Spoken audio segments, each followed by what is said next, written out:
Hello, welcome to the Python for Beginners course. अघिल्लो भिडियोमा हामीले पाइथनको डेटा टाइप्सको बारेमा पढेका थियौँ। पाइथनको डेटा टाइप्सभित्र 6 वटा क्याटेगोरी रहेका हुन्छन्। हामीले अघिल्लो भिडियोमा 6 वटा क्याटेगोरीको बारेमा पढेका थियौँ। सो टेक्स्ट टाइप भयो, टेक्स्ट क्याटेगोरी भयो, न्युमेरिक सिक्वेन्सदेखि लिएर बाइनरीसम्म यो पाइथनको डेटा टाइप्सको बिल्ट इन डेटा टाइप्सको क्याटेगोरी भयो, राइट? सो यो क्याटेगोरीभित्र डिफ्रेन्ट डेटा टाइप्सहरू पर्दछन्। आज हामीले यो न्युमेरिक टाइप्सको बारेमा पढ्नेछौँ, यानि कि न्युमेरिक क्याटेगोरीभित्र पर्ने डेटा टाइप्सको बारेमा पढ्नेछौँ। यसको बारेमा हामीले पढ्नेछौँ। न्युमेरिक टाइप्सभित्र 3वटा डेटा टाइप्स पर्दछ। इन्टिजर भयो, फ्लोट भयो र कम्प्लेक्स। इन्टिजर भनेको के हो त? इन्टिजर भनेको चाहिँ एउटा नम्बर भयो। पोजिटिभ अर नेगेटिभ जुनसुकै हुन सक्छ। डेसिमल हुनु भएन र अनलिमिटेड लेन्थको हुन सक्छ। So integer is a number, positive or negative, without decimals or point of unlimited length. Length जतिसुकै भयो नि केही हुँदैन, पोजिटिभ या नेगेटिभ भयो नि केही हुँदैन, तर डेसिमल चाहिँ हुन भएन। So this is the integer. अब एक्जाम्पलको रूपमा यसलाई हेरौँ। For example x is equal to 1 राख्यो भने पनि यो इन्टिजर भयो। त्यसपछि अर्को y is equal to unlimited length, जति पनि लेन्थ राख्न सक्छ हामीले। जति पनि लेन्थ राख्दा पनि यो इन्टिजर हुने भयो। र अर्को नेगेटिभ भयो नि केही हुँदैन। सो नेगेटिभ 5.6 यति 456 यति राख्दाखेरि अब यसको टाइपलाई प्रिन्ट गर्दाखेरि हामीले टाइप युज गर्थ्यौँ, टाइप फङ्सनको युज गर्थ्यौँ। Print type y, print type z। अब यसको टाइपलाई प्रिन्ट गर्दाखेरि इन्टिजर आउँछ, अर्थात् यो सबै एक्समा स्टोर भएको भ्यालु, वाइमा स्टोर भएको र जेडमा स्टोर भएको सबै भ्यालुजहरू इन्टिजर हुन् भनेर बुझ्नु पर्यो। सबैको डेटा टाइप इन्टिजर हो। अब नेक्स्टमा फ्लोट आउँछ। सो फ्लोटलाई हामीले फ्लोटिङ पोइन्ट भ्यालु पनि भन्न सक्छौँ। र यो के हो त भन्दाखेरि यो भनेको नम्बर्स हो। पोजिटिभ अर नेगेटिभ जुनसुकै हुन सक्छ, तर त्यसमा डेसिमल हुनु पर्यो। इन्टिजरमा डेसिमल थिएन, तर यो फ्लोटमा चाहिँ डेसिमल अनिवार्य हुन पर्छ। यदि डेसिमल भएन भने त्यो त इन्टिजर भइहाल्छ। सो फ्लोटमा डेसिमल हुनु पर्यो। अब फर इक्जाम्पल फ्लोटको लागि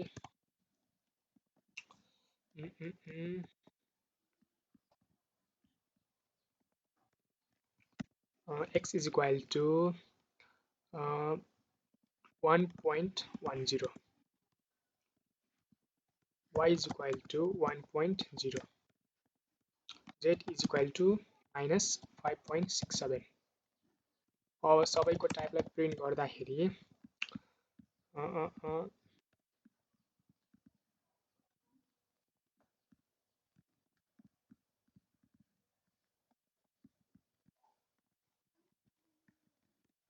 float. So these all are the float values, float data type भएको भ्यालुज भयो। र अर्को कुरा, साइन्टिफिक नम्बर्सलाई पनि हामीले फ्लोट कन्सिडर गर्छौँ, जसमा ई हुनु पर्यो। र ईले के गर्छ त भन्दाखेरि ईले पावर अफ 10 लाई इन्डिकेट गर्छ। For example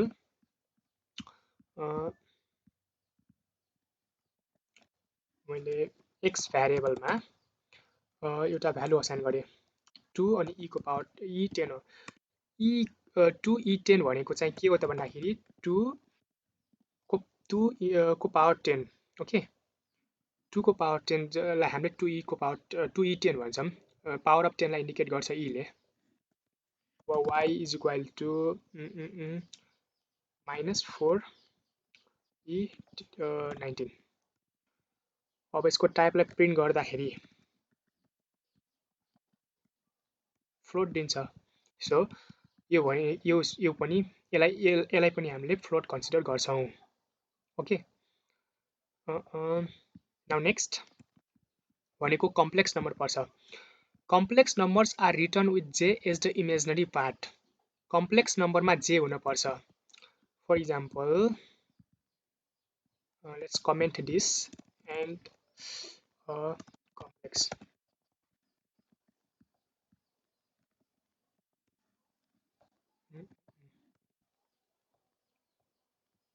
x is equal to 5j, okay, and y is equal to 4 plus 3j, 4 plus 4j, z is equal to minus 5j.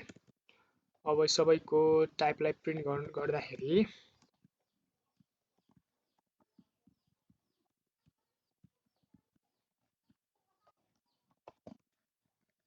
complex class complex, so these all are the complex values, complex data type भएको values भयो सबै.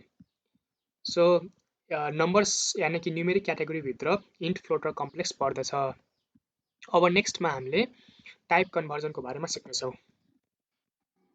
So type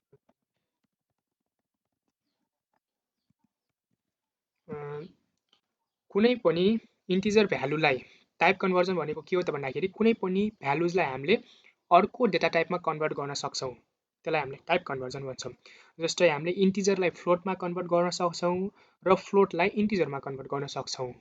for example x is equal to 10 छ, यो integer value भयो. अब मैले यसलाई float भ्यालुमा convert गर्न सक्छु. त्यसको लागि हामीले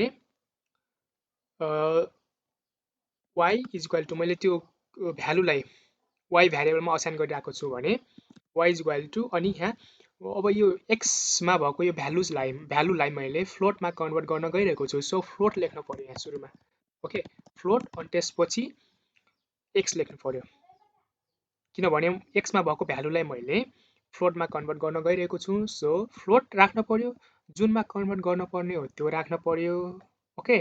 त्यसपछि प्यारेन्थेसिस आउँछ, त्यसपछि चाहिँ यो भ्यालु आउँछ जसलाई कन्भर्ट गर्न पर्ने हो र यो आएको भ्यालुलाई मैले यो y भन्ने भ्यारिएबलमा स्टोर गरिरहेको छु, ओके. अब print type of x and print type of y गर्दाखेरि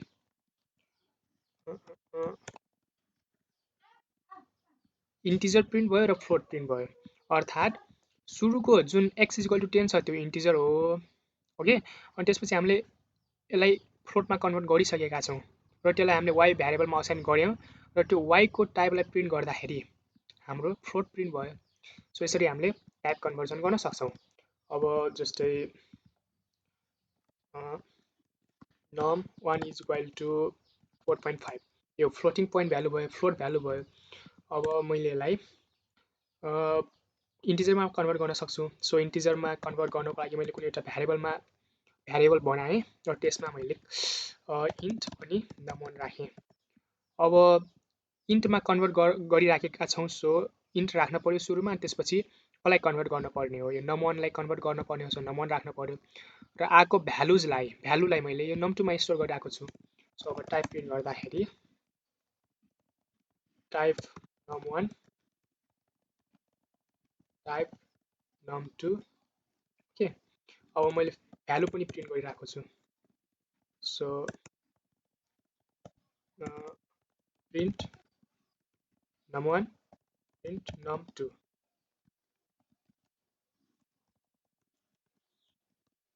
सो फ्लोट भयो, सुरुको यो num1 फ्लोट हो, त्यही भएर फ्लोट प्रिन्ट भयो. अनि त्यसपछि हामीले कन्भर्ट गरिसकेपछि यो इन्टिजरमा कन्भर्ट भयो, सो इन्टिजर प्रिन्ट भयो र यो फ्लोट भ्यालु 4.5 थियो, सो 4.5 प्रिन्ट भयो र कन्भर्ट गरिसकेपछि त्यो पोइन्ट पछाडिको सबैलाई हटाइदिन्छ, सो 4 मात्र प्रिन्ट भयो. यसरी हामीले टाइप कन्भर्जन गर्न सक्छौँ. अब यो num1 इन्टिजर भयो, num1 इक्वल टु 4. अब यसलाई मैले कम्प्लेक्स नम्बरमा कन्भर्ट गर्न सक्छु. कम्प्लेक्समा कन्भर्ट गर्नको लागि y इक्वल टु कम्प्लेक्स अनि त्यसपछि num1 राख्न पर्यो. अब y को टाइपलाई प्रिन्ट गर्दाखेरि कम्प्लेक्स प्रिन्ट हुन्छ. 4 प्लस 0j, यो भनेको कम्प्लेक्स नम्बर हो. मैले यहाँ टाइप प्रिन्ट गरेन, yलाई म प्रिन्ट गरेँ डिरेक्टली. सो प्रिन्ट टाइप अनि y. सो 4 + 0 चाहिँ अनि त्यसपछि कम्प्लेक्स यसरी हामीले कन्भर्ट गर्न सक्छौँ। तर अर्को कुरा के छ त भन्दाखेरि कम्प्लेक्स नम्बरलाई चाहिँ हामीले अन्य डेटा टाइपमा कन्भर्ट गर्न सक्दैनौँ।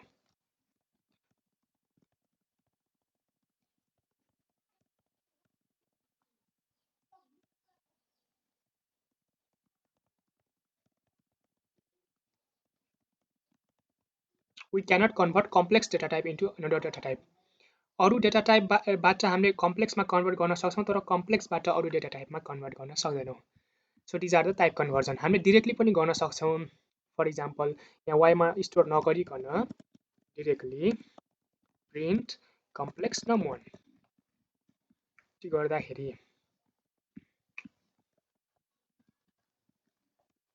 4 + 0 चाहिँ प्रिन्ट हुन्छ। सो यसले प्रिन्ट मात्रै गर्छ तर हामीले स्टोर गर्नु पर्यो भने हामीले यसरी स्टोर गर्न सक्छौँ। वाइमा राखेर या कुनै भ्यारिएबलमा राखेर स्टोर गर्न सक्छौँ। यसरी गर्दाखेरि स्टोर हुँदैन, डिरेक्टली प्रिन्ट मात्रै गर्छ हाम्रो आउटपुट स्क्रिनमा।